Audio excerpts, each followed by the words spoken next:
بسم الله الرحمن الرحيم الحمد لله رب العالمين وصلى الله وسلم على سيدنا محمد وعلى آله وصحبه وسلم اللهم لا علم لنا إلا ما علمتنا إنك أنت العليم الحكيم اللهم علمنا ما ينفعنا وانفعنا بما تعلمنا وزدنا من فضلك علما وتعليما إنك على كل شيء قدير ربنا آتنا من لدنك رحمة وهيئ لنا من أمرنا رشدا بسم الله الرحمن الرحيم.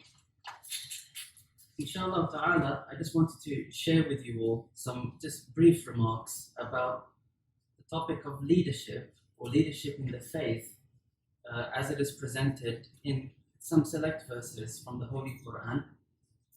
And inshallah ta'ala, this is something we can all reflect upon, many things we are already familiar with, and we can have a discussion afterwards. What I want to take as a starting point for this reflection is a closing section in Surah Al-Furqan of the Holy Qur'an. This is a surah which ends with a very long and beautiful description of a group of people who are labeled the slaves of the All-Merciful. And it gives a long set of very beautiful descriptions of these people.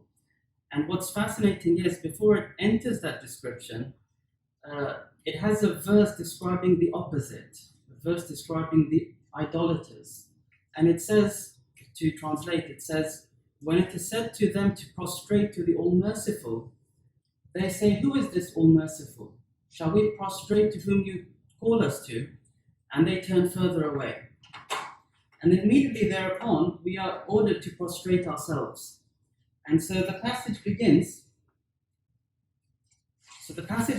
with almost preparing you for opposition, meaning preparing you to be ready to trail your course in life. There are a group of people that turn away, but your job is to prostrate. And so we commence this description by physical prostration to show that whatever other people might do, we prostrate to the All-Merciful.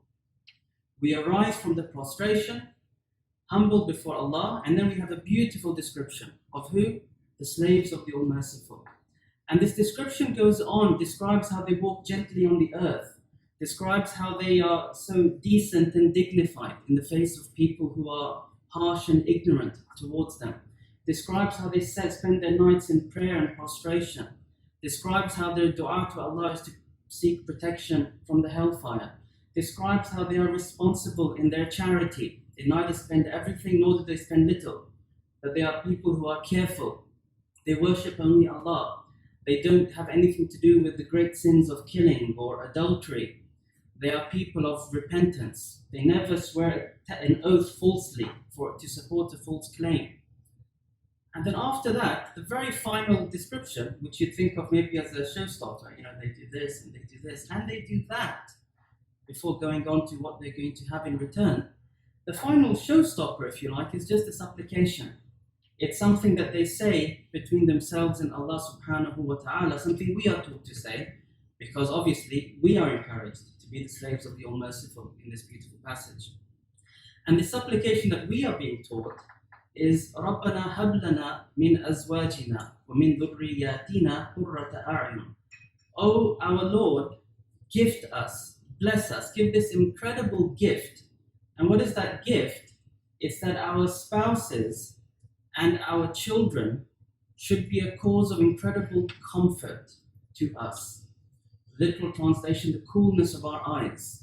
If we see them, see their states, see the way that they are, see the way that they behave, see their directedness in life, see the kind of people that they are, we find incredible comfort therein. And then it says, وَجَعَلْنَا لِلْمُتَّقِينَ إِمَامًا.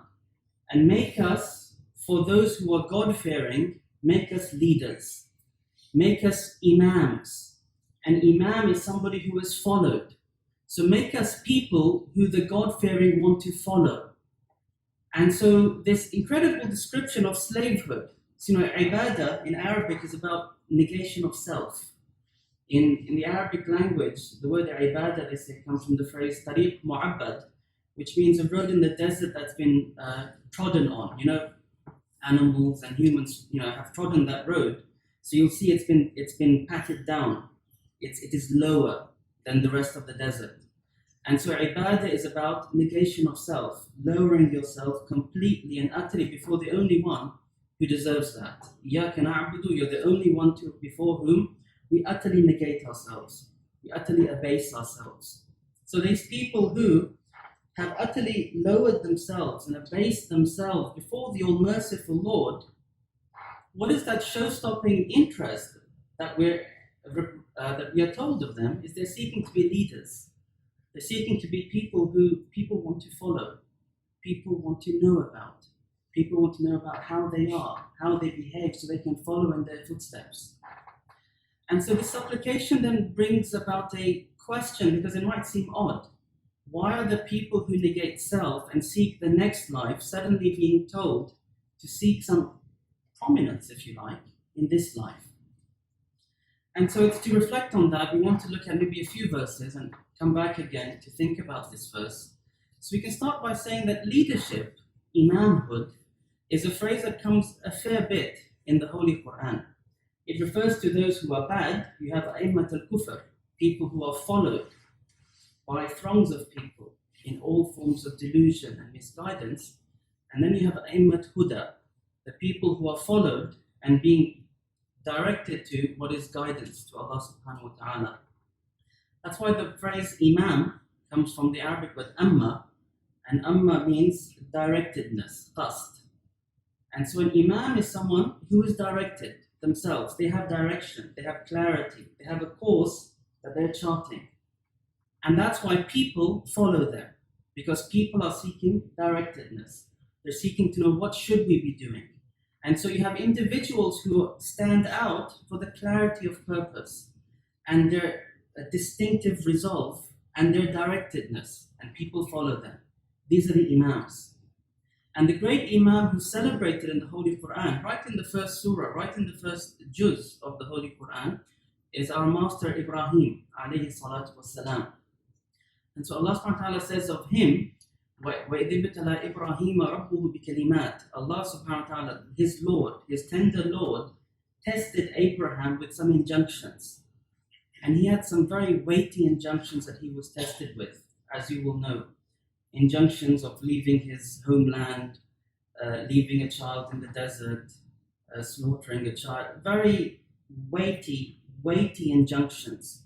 No one can do them except someone who's completely negated self altogether in front of the Lord. And what did Allah say? فَأَتَمَّهُنَّ, and he completed them. He fulfilled the injunctions. So what was the result of all of that? Why was he tested? What is the fruit of showing your true submission to Allah subhanahu wa ta'ala? What's the fruit? Is that Allah says, إِنِّي جَاعِلُكَ لِلنَّاسِ إِمَامًا, I'm going to make you a leader for people. Now, leadership in the Holy Qur'an, its concern is about preparing people for the next life, preparing you for your real abode, and your real abode is somewhere else.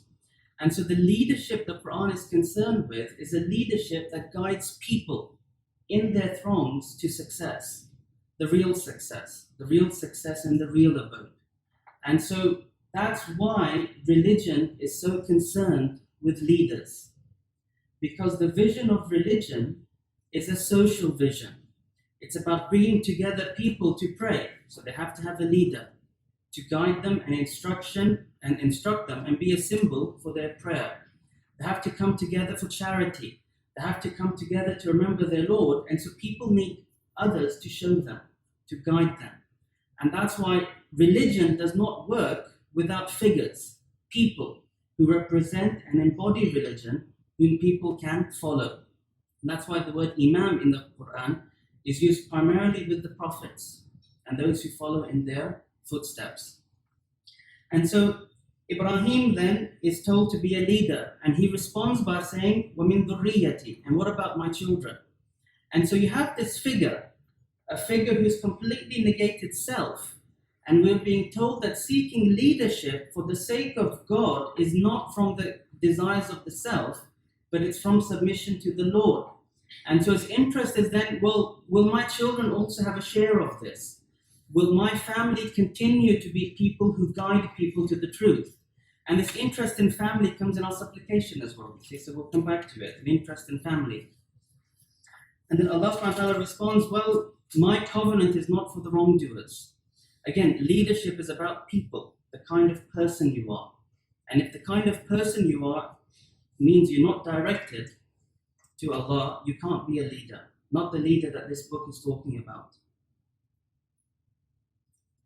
And so Sayyidina Ibrahim, we're told elsewhere, he sought this idea. For him, again, leadership, being the model for people, is sought. It's a part of submission to Allah. And so he says elsewhere in the Holy Qur'an, وَجَعَلْ لِي لِسَانَ صِدْقٍ فِي الْآخِرِينَ. Please make for me a true word, a great standing, a goodly mention amongst those who come after. And so again, you have to remember who's talking, not a person who cares about people all that much. But he's asking Allah, please make for me a great name, that when the generations come and go, and people come and go, and nations come and go, my name is remembered. Why? As a slave and a symbol of what it means to be a slave of the All-Merciful. So we are learning from these people what?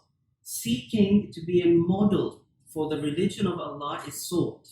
And it's not from seeking interest of your own self, but it's about completing the submission to Allah. The question becomes why? Because all of this reflects a deep concern for God's religion. And that is what the prophets, who are the great leaders of people, are all about. They have deep concern.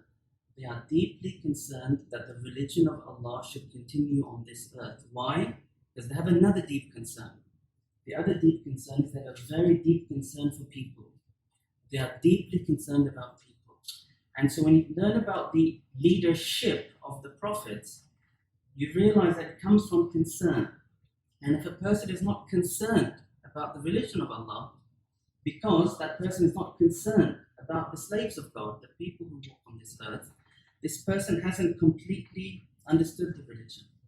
This person is not fit for being a model because the person hasn't completely grasped what it means to be a model of slavehood to Allah.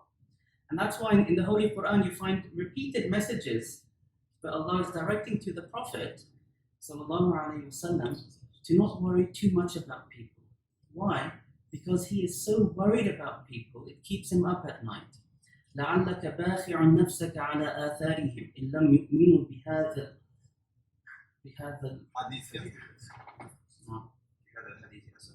الحديث أسفا. You might be that you are almost killing yourself over their traces. You know, they've run away and you're looking at their footsteps. They've gone in the wrong direction. And out of your deep remorse for them, you're almost killing yourself. It's okay. لَيْسَ عَلَيْكَ هُدَاهُمْ. It's not for you to guide them. Or it says elsewhere, طَهَ مَا أَنزَلْنَا عَلَيْكَ الْقُرْآنَ لِتَشْقَى. We didn't send you the book so you could be miserable. Why was he miserable? Not miserable in the misery of you and I, but he cared so much about people. And so what it means to be a leader, if you look at this, there's few reflections we've had.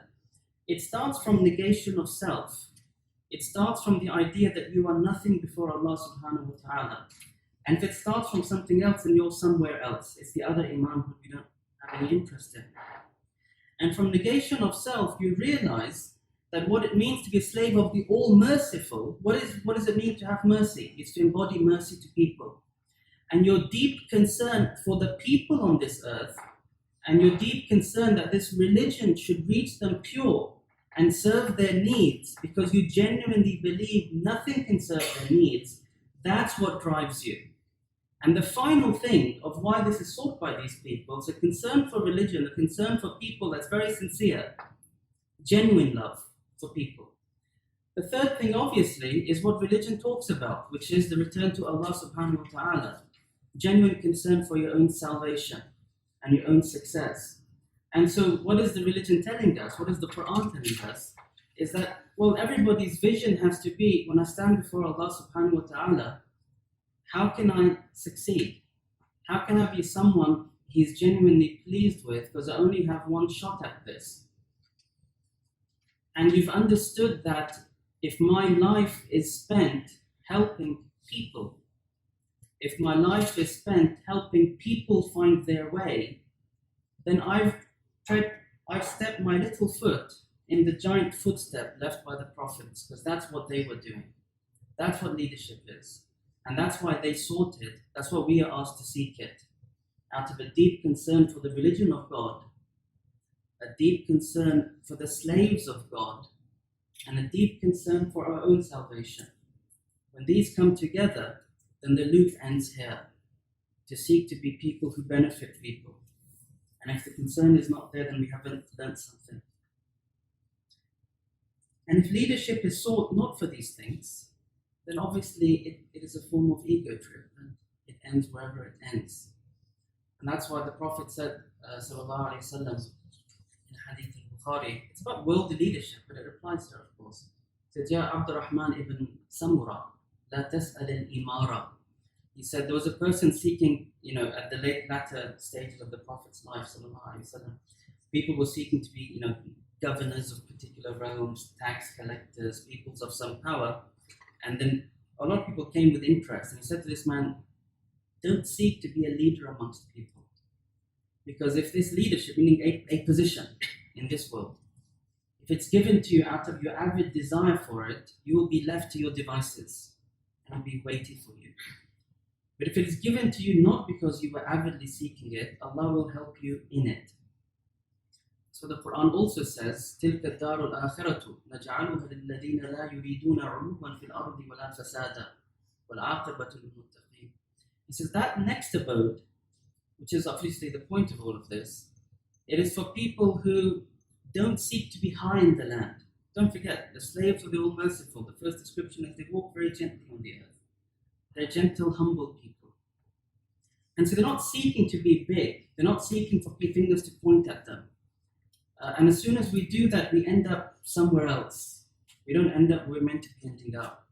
That's why al-Qushayri in his commentary on this application, which we'll come back to now, he says it shows that this matter of leadership is by dua, not by da'wah. Dua is begging Allah for a status with Him. Da'wah is about making a claim in front of people. I am X, I am the greatest this, I am the greatest that, come and check me out, come and see me, come and run to me.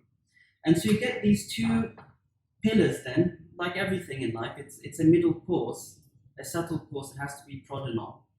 If a person is seeking things for themselves, position, leadership, people can point at them, they feel important, they feel like big names in the room, then they're on a trip, and the trip will only hurt them and hurt those who come after them.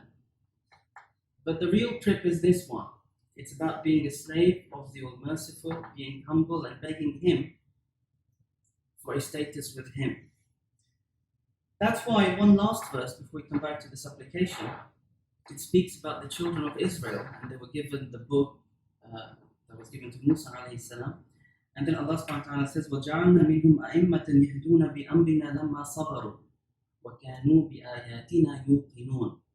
We made from amongst these people, after Moses, imams, people who were followed, يَهْدُونَ بِأَمْرِنَا. They would guide others in accordance to our command. And what made them imams, it was once they became patient. So what we're seeing here, and it comes again in the verse we have to come back to. Sorry, maybe it looks like we're wandering. We'll conclude again the main traits once we finish. The point is that in this verse is that leadership in matters of religion, to be somebody whom people follow, and then you find the weight of that or the reward of that with Allah subhanahu wa ta'ala, it comes with sabr. It doesn't come otherwise. Sabr is an Arabic word that ultimately means resolve. Carrying out your resolve, not falling short in your resolve, despite whatever might happen. People who give up on resolve will not carry out what they've chosen to do. Their directedness will not be clear. People will not be able to follow them. And so leadership, what it means to serve people, to serve the religion, to bring a quality to society that will help people, it means that you've taken on a lifestyle choice. And the lifestyle choice is you are clear, you are directed, and you never give up. And if you fall, like we all must fall, you just get up again and you keep going. There's an old man I met once in Hama in Syria. He said to me, words roughly, they say, that the unbeliever moves like a rocket and the believer moves like an ant. And what he meant by that was, the rocket is all grand and everything, but once it falls, then it's gone. It only has one fall, and then it's finished. But the ant is this remarkable creature, even if it's this high, which is quite high, given the size of an ant. You could flick it off the table, although you shouldn't on purpose.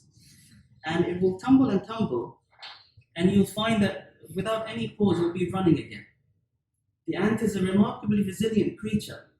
There's a surah of the Qur'an named after the ant. It never gives up, and there's no fall other than smashing it, which you also shouldn't do. Among the ulamā, those would walk very carefully not to tread on ants, actually, like Imam al-Sunusi, they say in his biography. But the point is, the believer has this tenacity. If you fall, it doesn't matter. You have to just get up and keep going, get up and keep going, get up and keep going. That's sabr. And so that's the traits of people who will lead others in matters of religion. They get up and they keep going always. And then it says, وَكَانُوا بِآيَاتِنَا يُوقِنُونَ. So there's two things it says about the imams that came after Moses. First of all, they didn't give up their resolve. And secondly of all, they had deep certitude in the signs of their Lord. And so the commentators say they would reflect upon the verses of their Lord. They would think about, they would go back to the words of the Lord because they believed that guidance and directedness is here. And that's why they became leaders. And that's why the commentators say, like Shaykh al-Islam Abu Saud, that what this verse contains is a promise to this Prophet, to this Ummah, that this book is a book that creates leaders. Because in every generation, there will be people of resolve who will reflect on the book. And if people of resolve reflect on the book because they believe in the book, Allah will make among them leaders. People who will be followed. So this book then is a leader creating book. And that's what this verse is implying. So to come back to our dua now, and then to wrap up and bring together some of these small pointers and we can discuss as well. If you go back to the dua, what was the dua that we're being taught to say? It's, "Oh our Lord, gift us that from our children and spouses, we find within them the coolness of our eyes." So it's a prayer for the guidance of your family. And that comes before your prayer for other people, you to be an imam for people in general. This focus on family is really quite important because what's it talking about? It's a form of leadership at home before leadership goes elsewhere. And it's showing that true leadership is well-wishing, like we've said, it's genuine concern for people's religion. And you only attain it by begging Allah subhanahu wa ta'ala, not by any other means. And so you have to care about family. Now why is that important? Because that's often the mark of a leadership which is for God and a leadership which is for self. Because a leadership for God reminds you to look after your own responsibilities. And you have responsibilities at home, to your children, to your spouses, to your parents, to your neighbors. People who squander these in the name of some greater cause are people who perhaps have forgotten what the greater cause was.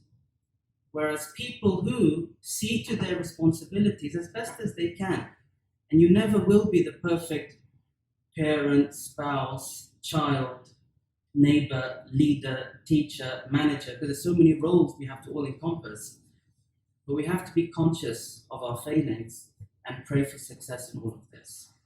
But if we squander and ignore, then it means our responsibilities aren't clear to us. And we haven't truly surrendered and we aren't truly clear. And so this prayer for family then becomes important. It's just a reminder that there's a whole world of responsibilities. And we have to be clear of them and do our best in that. And you will never fulfill them except through prayer. So, oh Allah, make our children and spouses people who their states please us. Also, why? Because the hope is the family moves together to be a model family as well for people, as an aid for anyone who's serving the religion of Allah, because it takes sabr at home to enable somebody to go out and serve people. And then it says, وَجَعَلْنَا لِلْمُتَّقِينَ إِمَامًا. Make us role models, people who are followed by the God-fearing. And so the God-fearingness is a state. It's a way of being. It's not a position in this world. It's about being conscious of Allah subhanahu wa ta'ala, being conscientious and careful about your choices, your decisions, your words, your motives, to try and make sure that you always do right and judge right. And so to be a role model for these people then means that you are a perfect example of this form of conscientiousness, of this form of consciousness, of this way of being. And so the leadership we're praying for here is a leadership that will have forgotten what the greater cause was. Whereas people who see to their responsibilities as best as they can, and you never will be the perfect parent, spouse, child, neighbor, leader, teacher, manager, because there's so many roles we have to all encompass. But we have to be conscious of our failings and pray for success in all of this. But if we squander and ignore, then it means our responsibilities aren't clear to us. And we haven't truly surrendered and we aren't really clear. And so this prayer for family then becomes important. It's just a reminder that there's a whole world of responsibilities. And we have to be clear of them and do our best in them. And you will never fulfill them except through prayer. So, oh Allah, make our children and spouses people who their states please us. Also, why? Because the hope is the family moves together to be a model family as well for people, as an aid for anyone who's serving the religion of Allah, because it takes sabr at home to enable somebody to go out and serve people. And then it says, وَجَعَلْنَا لِلْمُتَّقِينَ إِمَامًا. Make us role models, people who are followed by the God-fearing. And so the God-fearingness is a state. It's a way of being. It's not a position in this world. It's about being conscious of Allah subhanahu wa ta'ala, being conscientious and careful about your choices, your decisions, your words, your motives, to try and make sure that you always do right and judge right. And so to be a role model for these people then means that you are a perfect example of this form of conscientiousness, of this form of consciousness, of this way of being. And so the leadership we're praying for here is a leadership about your being. It's about the person you are. Why is this so important? The prophets ﷺ did many great things. They preached, they spoke to tyrants, they led campaigns. But why they were successful, it was because of who they were, because of the person you are. And so the whole goal is you as a person are directed. You as a person are always conscious of what drives you. You as a person are always aware of what's the end goal. Why is it you are driven every day by a sincere concern for people, a sincere concern for Allah's religion, a sincere concern for your own salvation? You as a person have to be directed, and then everything else follows. The ulamā say about words, preachers might speak beautiful words, but they say, مَا خَرَجَ مِنَ الْقَلْبِ دَخَلَ فِي الْقَلْبِ وَمَا خَرَجَ مِنَ الْلِسَانِ لَا يَجْتَازْ الْآذَانِ. They say that words that come from a heart that is directed, will enter the heart straight. And words which come from merely the tongue will not be able to pass the ears. They won't go anywhere. They're just hollow words. And so that's why you might have great goals of teaching and change and so many wonderful intentions, but the point of all of this is the person you are. That's what you're praying for. That the person you are is somebody who is always conscientious, directed, connected to Allah, and then the imamah of religion can happen with you. As a teacher, as a preacher, as a politician, as a campaigner, as whatever it might be, then it's imamah, then it's being a role model in religion. Otherwise it's a vocation. And the verse is not talking about vocation. The verses end in Surah Al-Furqan, and after this beautiful description, all you have is, you are told, well, what do these people get? And it says, just in summary again, translation, it says these people are given that high abode.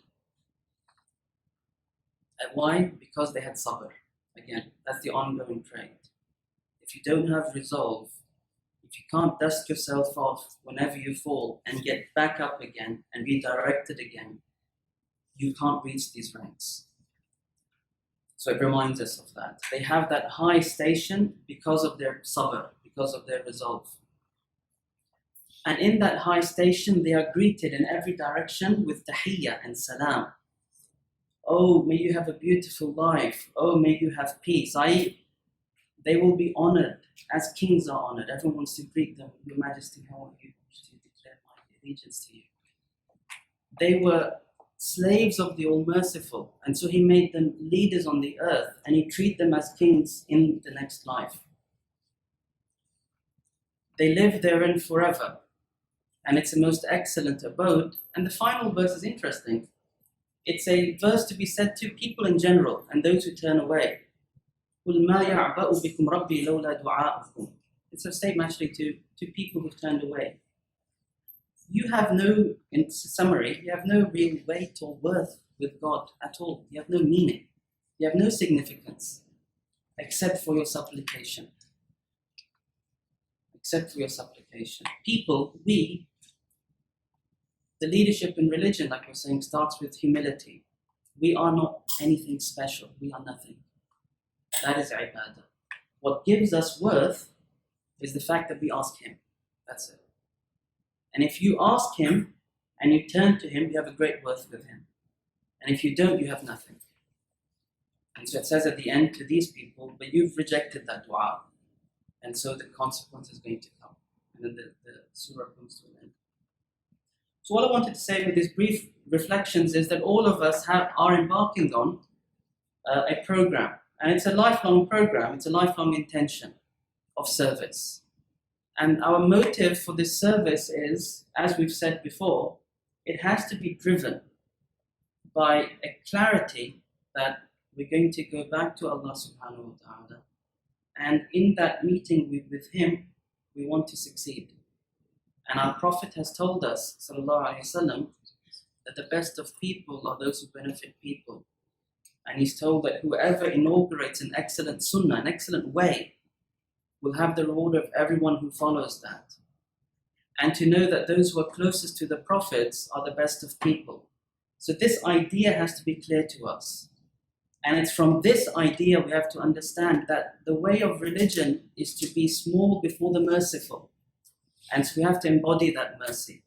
And mercy has to drive us, not proving anything to people about our own selves. The very first hadith that hadith masters have taught since the second generation of hadith scholars is called Hadith al-Rahmah. And it says, Ar-Rahimuna yarhamuhumur Rahman. Those who show mercy, the All-Merciful will show them mercy. Yarhamu man fil ard, yarhamkum man fil sama. Show mercy to those on earth, the one in heaven will show mercy to you. That's the first hadith you're meant to learn with a hadith scholar. And so the slavehood to the All-Merciful is about mercy.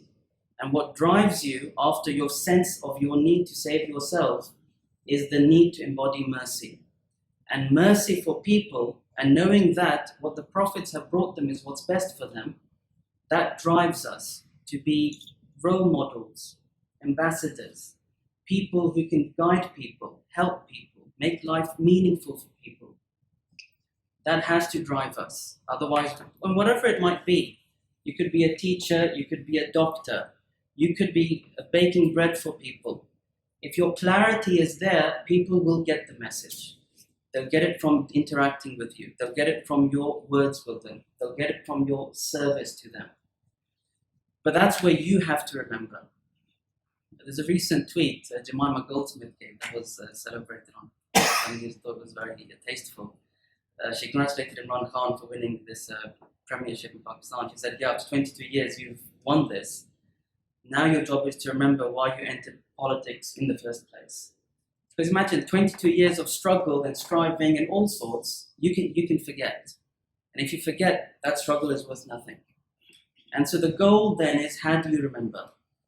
How do you remember what drives you? every single day.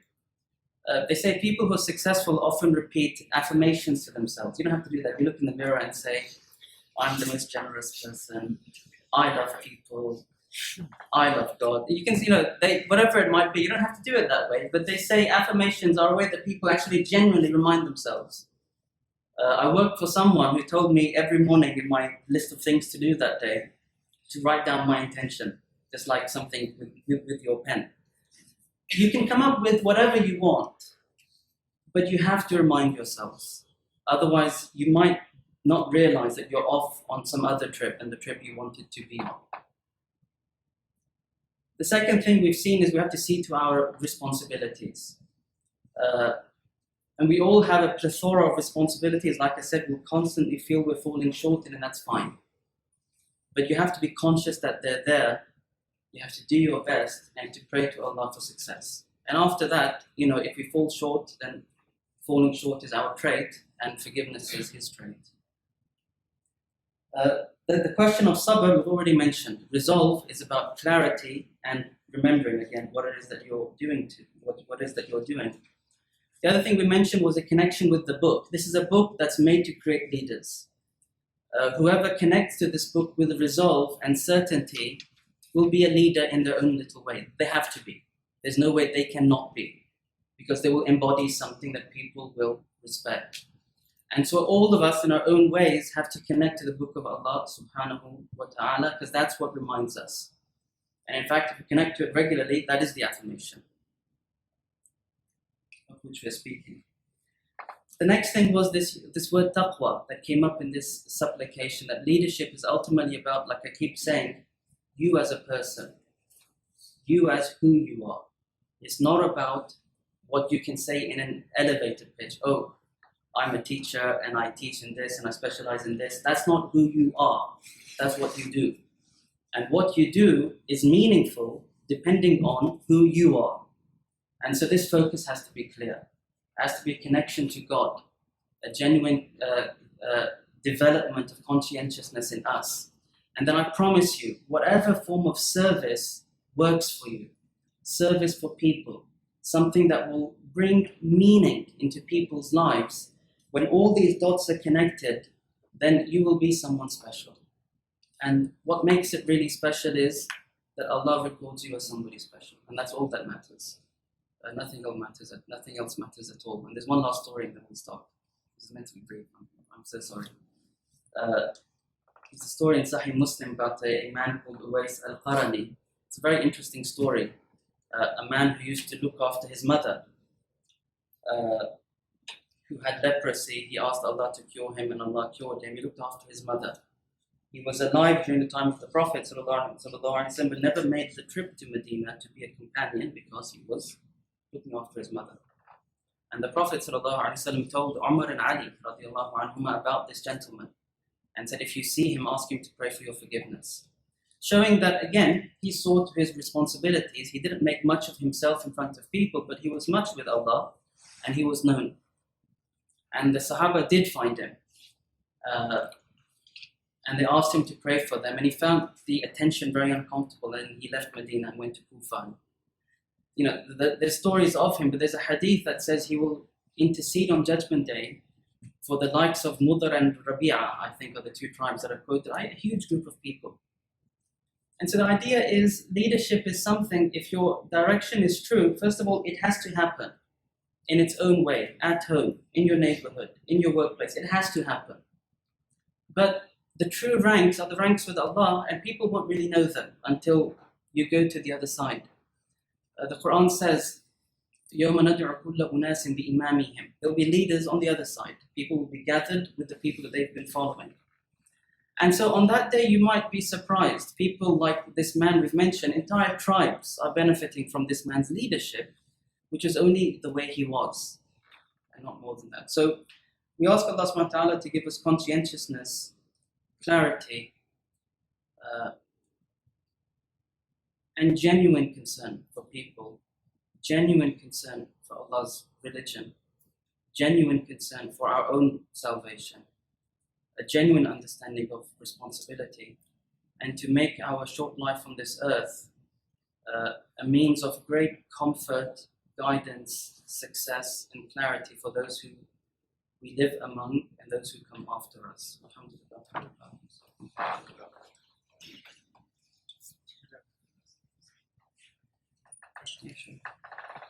Thank you so much. So, we have time perhaps for 1 or 2 questions. If anyone wants to ask any questions, raise your hand.